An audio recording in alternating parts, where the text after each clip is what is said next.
Hello everyone, welcome to Wizard Educational Institute. আজি আমি এটা ইম্পৰ্টেণ্ট টপিক আলোচনা কৰিম। আজিৰ টপিকটো হৈছে নৰ্থ ইষ্ট ইণ্ডিয়াৰ প্ৰথমটো ইমাৰ্জেঞ্চি লেণ্ডিং ফেচিলিটি আমাৰ অসমতে বনাই থকা হৈছে। অসমৰ মৰাণ আৰু ডিমৌৰ মাজত এই 4.2 কিলোমিটাৰ ৰোড ষ্ট্ৰিপটো ইমাৰ্জেঞ্চি লেণ্ডিঙৰ কাৰণে ইউজ কৰা হ'ব। এই ইমাৰ্জেঞ্চি লেণ্ডিং হয়নো কি? ইমাৰ্জেঞ্চি লেণ্ডিং বেচিকেলি কি হয় যে ইমাৰ্জেঞ্চি সময়ত হেলিকপ্টাৰ, এয়াৰক্ৰাফ্ট, বোথ মিলিটাৰী আৰু চিভিলিয়ান সেই জায়গাটোত লেণ্ডিং কৰিব পাৰিব, তেনেকুৱা ফেচিলিটি তাত থাকিব। এইটো বহুত ইম্পৰ্টেণ্ট হয় দুটা দিশৰ পৰা। এটা হৈছে ষ্ট্ৰেটেজিক দিশ আৰু এটা হৈছে ডিজাষ্টাৰ প্ৰিপেয়াৰ্ডনেছ দিশ। আমি দুয়োটা আলোচনা কৰিম। তাৰ আগতে এই প্ৰজেক্টটোৰ বিষয়ে অলপখিনি জানি লওঁ। এই প্ৰজেক্টটো ইমপ্লিমেণ্ট কৰি আছে national highways and infrastructure development corporation লিমিটেডে in collaboration with Indian air force. Indian এয়াৰফ'ৰ্চে সেই ৰোড মেপটো বনাই দিছে আৰু সেইমতে NHIDCL সেইটো কাম কৰি আছে।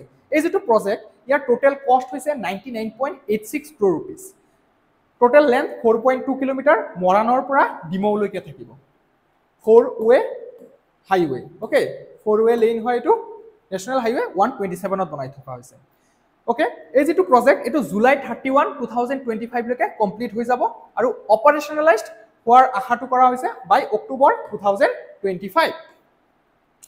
এই যিটো প্ৰজেক্ট, ইয়াৰ পাৰপজটো যদি চাই, এইটো দুয়োটা দিশৰ পৰা আমাৰ ইম্পৰ্টেণ্ট হ'ব। এটা মিলিটাৰী আৰু এটা চিভিলিয়ান এয়াৰক্ৰাফ্ট।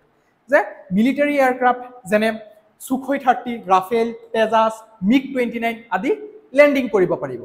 ইয়াৰ উপৰি ট্ৰান্সপৰ্ট এয়াৰক্ৰাফ্ট যিবোৰ আছে যেনেকৈ C-130 হাৰকিউলছ, এণ্টনভ, AN-32 সেইবোৰো ইয়াত লেণ্ডিং কৰিব পাৰিব।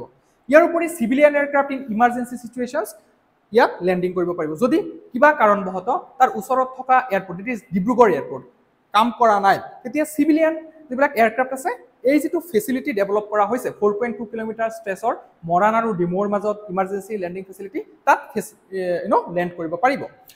Okay, highway stretch to be closed for traffic and use as airstrip in crisis situation. এই যিটো হাইৱে আছে এইটো বন্ধ কৰি দিয়া হ'ব গাড়ী বা বাহনবিলাকৰ কাৰণে। এইটো ইমাৰ্জেঞ্চি চিটুৱেশ্যনত বন্ধ কৰি দিয়া হ'ব আৰু সেইটো কমপ্লিটলি এয়াৰ ফ'ৰ্চ বা যিবিলাক আমাৰ এয়াৰক্ৰাফ্ট আছে সেইবোৰে ইউজ কৰিব। ইয়াৰ উপৰি আৰু দুটা এনেকুৱা প্ৰজেক্ট আমাৰ অসমত হ'ব। এটা হৈছে বৰমা টিহু ষ্ট্ৰেচত, যিটো আমাৰ ৱেষ্টাৰ্ণ আছামত হৈ যায়, আৰু এটা নগাঁও লামডিং ষ্ট্ৰেচ, হোজাই শংকৰদেৱ নগৰৰ পৰা ষ্টাৰ্ট হ'ব এইটো, আৰু এইটো চেণ্ট্ৰেল আছামত থাকিব। অ'কে, ইয়াৰ উপৰি আমাৰ মাননীয় মুখ্যমন্ত্ৰী ডাঙৰীয়াই আৰু এটা কথা কৈছে যে নুমলীগড়, ডিব্ৰুগড় আৰু তিনিচুকীয়া এই ষ্ট্ৰেচটোত কিছু গেপছ বিচাৰি পেলাই তাত হেলিপেড লেণ্ডিং কৰাৰ ব্যৱস্থাও কৰা হ'ব। Along Numaligarh, Dibrugarh, Tinsukia highway spaced at 50 to 100 kilometre intervals হেলিপেডবোৰ লেণ্ড কৰাৰ ব্যৱস্থা কৰা হ'ব। ইয়াৰ পাৰ্পজ কি হয়? ফুড ৰিলিফ, ৰেস্কিউ অপাৰেশ্যন আৰু এৰিয়েল ইভাকুৱেশ্যন। কিয়নো এনেকুৱা জাগাত এই ফেচিলিটি বনোৱা হৈছে যিটো ফ্লাড লেভেলতকৈ বহুত ওপৰত, চ' ফ্লাডে তাত ইম্পেক্ট কৰিব নোৱাৰে। যদি ৰেস্কিউ অপাৰেশ্যন কৰিব লগা হয়, চাৰ্চ অপাৰেশ্যন কৰিব লগা হয়, ইত্যাদি ধৰণৰ কামবিলাকত এই ফেচিলিটিটোৱে সহায় কৰিব। ইয়াৰ উপৰি যিটো দ্বিতীয় এংগল আছিলে নেশ্যনেল ছিকিউৰিটি। আপোনালোকে জানে উত্তৰ পূব ভাৰত আৰু অসম মেইনলেণ্ড ইণ্ডিয়াৰ সৈতে চিকেন স্নেক যিটো কৰিডৰ তাৰ সৈতে সংলগ্ন। চ' আমি ষ্ট্ৰেটেজিকেলি এটা ভালনাৰেবল জেগাত আছোঁ।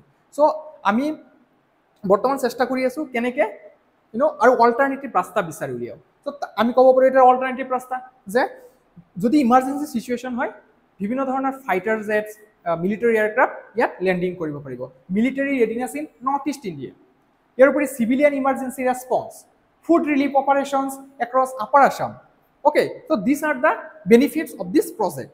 ELF will allow rapid deployment of aid or defense personnel during disasters or conflicts. আৰু এটা এংগল আমি চাব পাৰোঁ ইকনমিক পাৰ্চপেক্টিভ, যে এই যিটো ফেচিলিটি হৈ আছে ডিমৌ মৰাণত, এইটোত কি হ'ব? যাৰ ওচৰে পাজৰে থকা গাঁওসমূহত মানুহবিলাকৰ কাৰণে এটা ইকনমিক ৰাস্তা খুলি যাব, ৰাইট?